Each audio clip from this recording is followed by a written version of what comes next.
Hi guys, welcome once again to Jonesy's vlog. First of all, an apology for the lack of vlogs recently. Basically, I've just been really busy with various things in my life at the moment. I was hoping to do a vlog after the Blackpool game last week, but unfortunately something cropped up there. So basically, this is the first time that I've had chance to actually record a vlog, to edit it and upload it onto YouTube. So yeah, apologies for that, guys, but hopefully things seem to be quietening down a little bit now, so I will be back with you.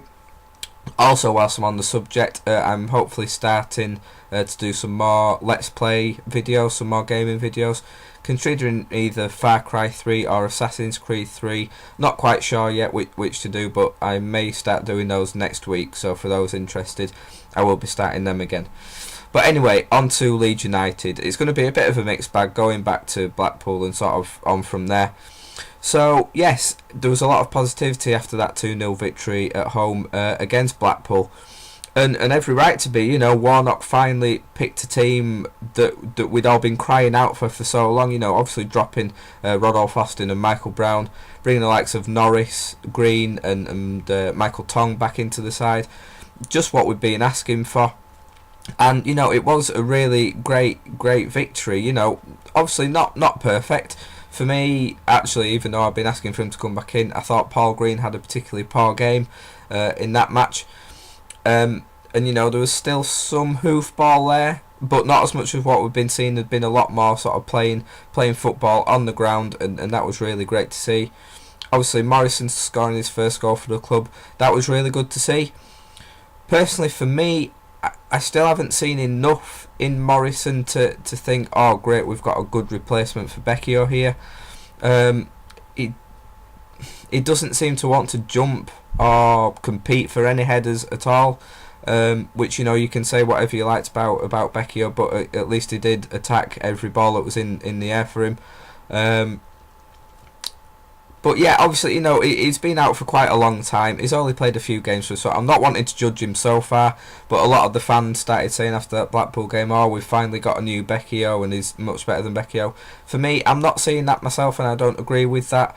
But you know, I'm sure in by the end of the season he'll have finally bedded into the team. He'll have got his fitness back, and hopefully it will prove to be the right decision to have swapped Becchio for Morrison.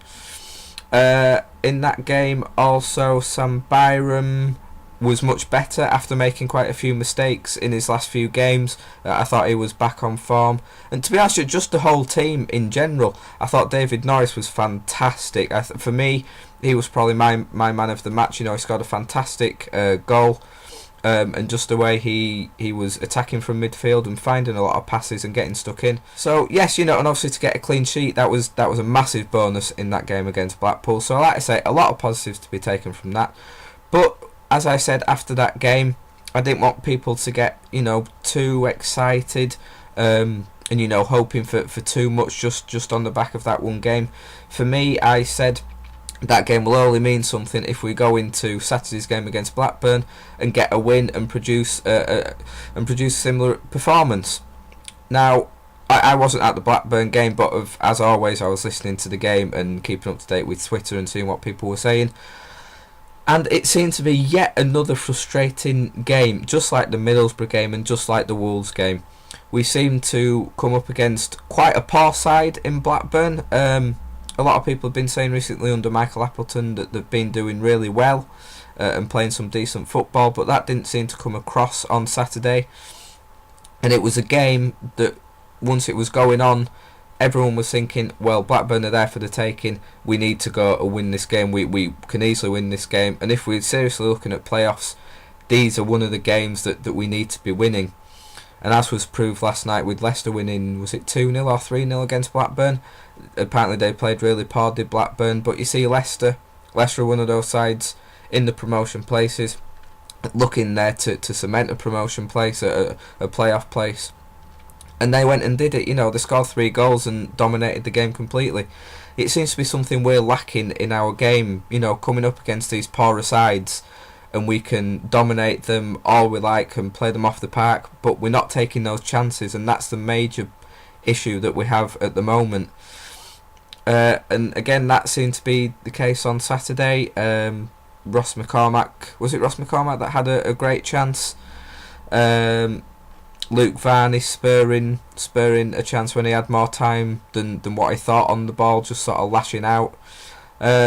And for me, it wasn't good enough. Yes, it was another point, but when we looked at the sides around us that were winning, like Brighton, they won, but there were other sides dropping points as well, like Middlesbrough, sides like that. So for us to only get a point out of that was really disappointing for me anyway. I know a lot of people said that's just negative thoughts and negative ways, but if we're wanting to get into the playoffs, like so many people think we can, and that we should be doing that, then like I say, that is a game that we should have won, and that we should be taking our chances, whether it be a scrappy 1-0 win or whatever.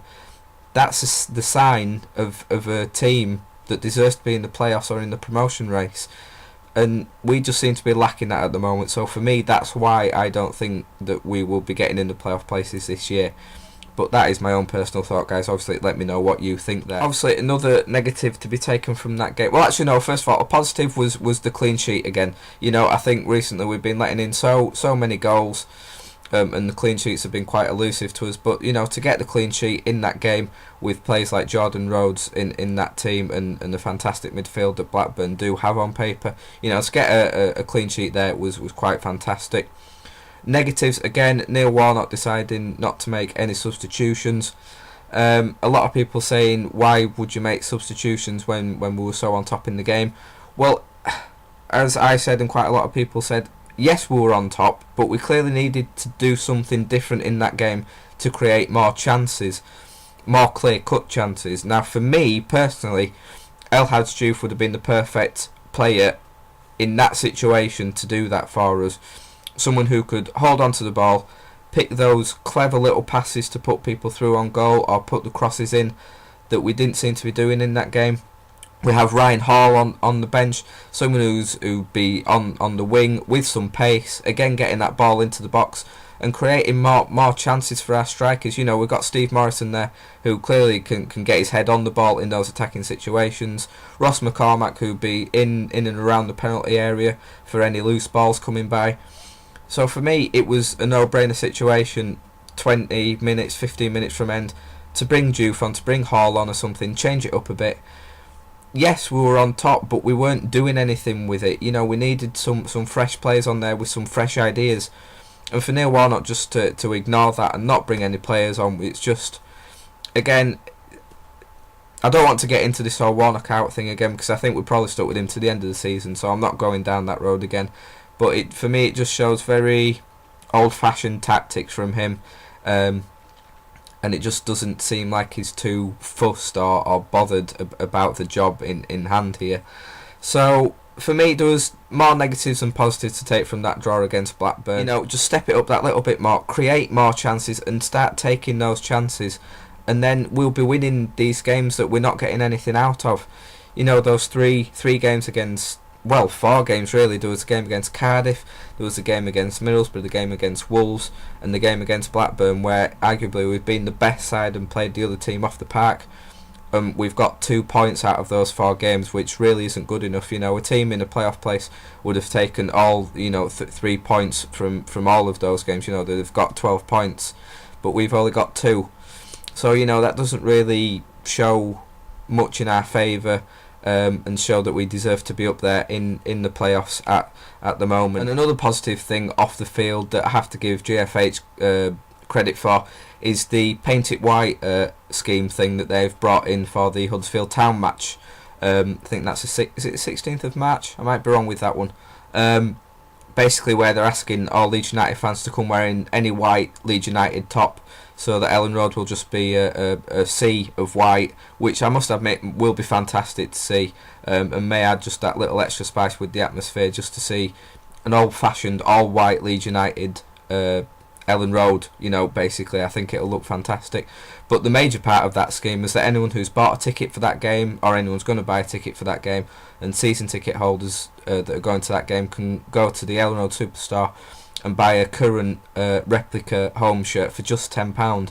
Now, considering it's usually, what is it, £35–40 for a shirt, you know, to be selling them off it for £10 to fans is a fantastic initiative.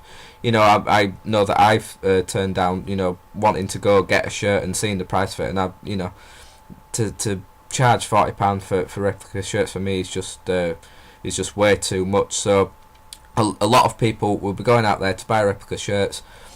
Kids will be getting involved and wanting to buy maybe their first Leeds United shirt, which is always great to see.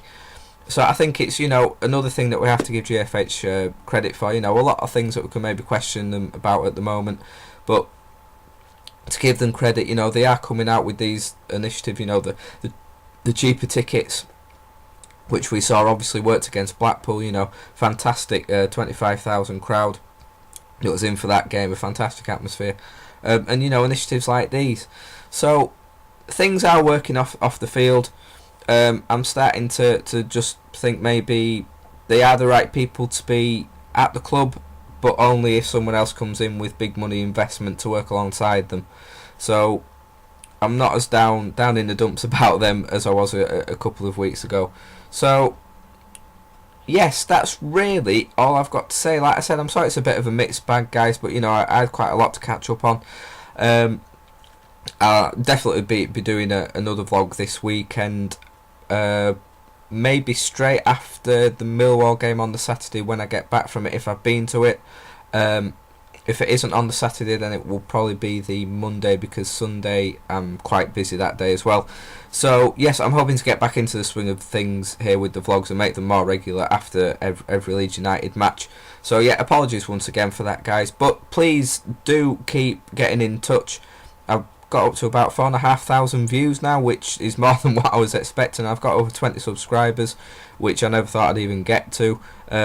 Obviously I'm just aiming low with this, because basically, essentially, I'm just a guy whittering on to a camera on my own. So, you know, to even get people watching it for me is a success. So, thank you guys for making it a slight success for me. But obviously, it's all down to you. You know, please do get in touch.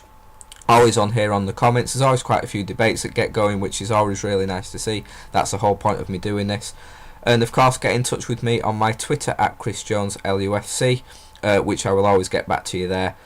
Is where I spend most of my time talking.